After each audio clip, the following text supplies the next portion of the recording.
CG Bhaskar में आप सभी का बहुत स्वागत है। मैं हूं निधि भारद्वाज और मैं हाजिर हूं छत्तीसगढ़ समेत देश दुनिया की तमाम बड़ी खबरें लेकर। तो चलिए शुरू करते हैं आज का बुलेटिन। छत्तीसगढ़ में प्रशासनिक व्यवस्था और जनसेवा की गुणवत्ता को और बेहतर बनाने के लिए मुख्यमंत्री विष्णुदेव साय 12 अक्टूबर से 3 दिवसीय समीक्षा बैठक कर रहे हैं। कलेक्टर एसपी कॉन्फ्रेंस के दूसरे दिन सीएम साय ने सभी जिलों के पुलिस अधीक्षकों के कामों की समीक्षा की। इस दौरान मुख्यमंत्री ने प्रदेश में कानून व्यवस्था, नशे के अवैध कारोबार और सड़क सुरक्षा को लेकर सख्त निर्देश दिए। उन्होंने कहा कि मादक पदार्थों के व्यापार पर सख्ती से लगाम लगाई जाए। उन्होंने सभी एसपी को सड़क सुरक्षा को लेकर भी सख्त निर्देश दिए।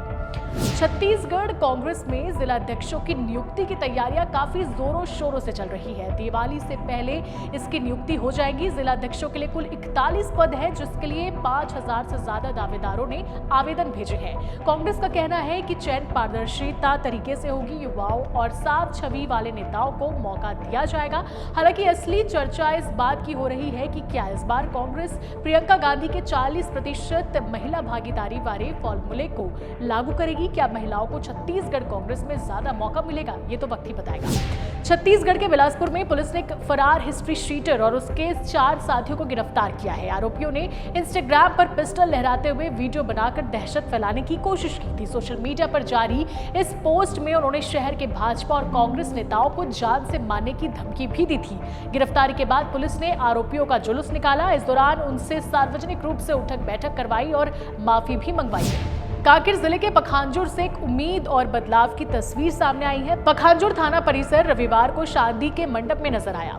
यहां पूर्व नक्सली सागर हिरदो और सचीला मांडावी ने सामाजिक रीति रिवाज के साथ शादी की। कभी जंगलों में बंदूक लेकर घूमने वाले इस जोड़े ने अब समाज के साथ जीवन बिताने का संकल्प लिया है। बता दें कि दोनों नक्सलियों ने 2024 में आत्मसमर्पण कर दिया था और साथ ही पुलिस बल के साथ अब काम कर रहे हैं। कोरबा में हरियाणवी डांसर सपना चौधरी का कार्यक्रम था, लेकिन ये हंगामे की भेंट चढ़ गया। सपना ने एसपी को शिकायत दी है और बताया कि उनकी टीम के साथ मारपीट की गई और भीड़ उकसाकर माहौल को जबरदस्ती बिगाड़ा गया।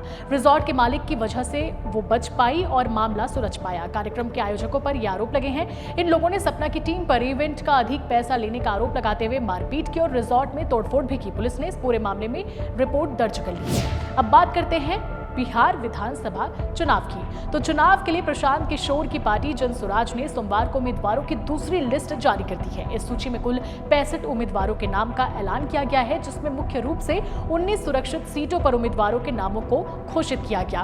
पार्टी ने बड़ा दाव खेलते हुए मुख्यमंत्री नीतीश कुमार के गृह क्षेत्र हरनौत, जो कि एक सामान्य सीट है, उस पर भी अनुसूचित जाति के उम्मीदवार कमलेश पासवान को मैदान पर उतारा है। हालांकि सबसे चर्चित सीट राघोपुर, जहां से तेजस्वी यादव चुनाव लड़ते हैं, यहां से अभी तक किसी भी उम्मीदवार की घोषणा नहीं की गई है। अब बात पाकिस्तान की। यहां से एक बड़ी खबर है। पाकिस्तान में पुलिस फायरिंग में 250 से ज्यादा लोगों की मौत हुई है। दरअसल पाकिस्तान में गाजा पीस प्लान को समर्थन देने के खिलाफ पिछले 5 दिनों से लगातार प्रदर्शन जारी है। पाकिस्तान की राजनीतिक पार्टी तहरीक-ए-लबैक यानी कि टीएलपी ने दावा किया है कि पुलिस की फायरिंग में अब तक उसके 250 से ज्यादा कार्यकर्ता मारे गए हैं, जबकि 1500 से ज्यादा लोग घायल हैं। दरअसल पाकिस्तान सरकार ने ट्रंप के पीस प्लान का समर्थन किया। इसे लेकर कई पार्टियां नाराज हैं। टीएलपी चीफ साद हुसैन रिजवी विरोध प्रदर्शन का नेतृत्व कर रहे थे। उन्हें भी 3 गोली लगी है और उनकी हालत फिलहाल गंभीर बताई जा रही है।